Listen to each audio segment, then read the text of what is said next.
Welcome to this tutorial video. So this is going to be the first series in our basic command prompt video. So first of all, we'll be starting with basic command that you can run from your command prompt, like checking your IP address and host name, and also see if your device has access to the internet. So without further ado, let's get started.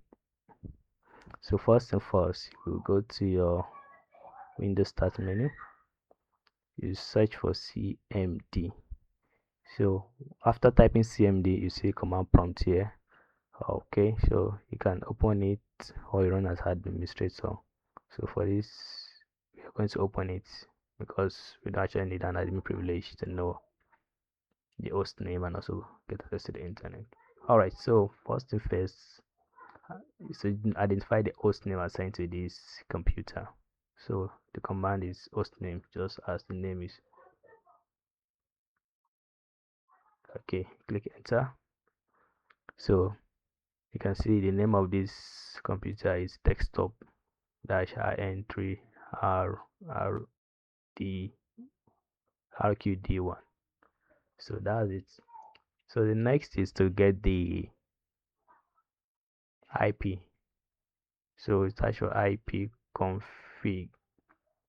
You type IP, then config, that is the IP configuration. And just for the full meaning, IP means internet protocol.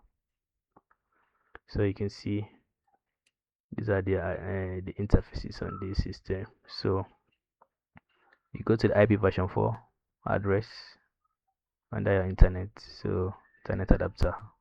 So this is my IP address 192.168.187.131.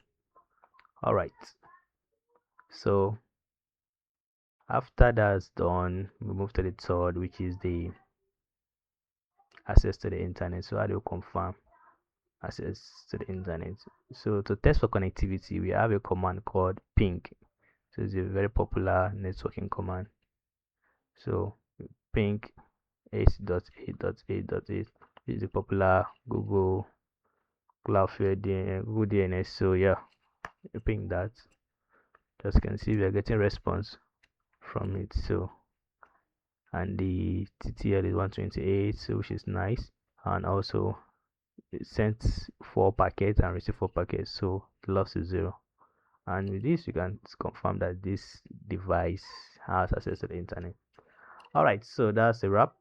See you on the next one. Bye.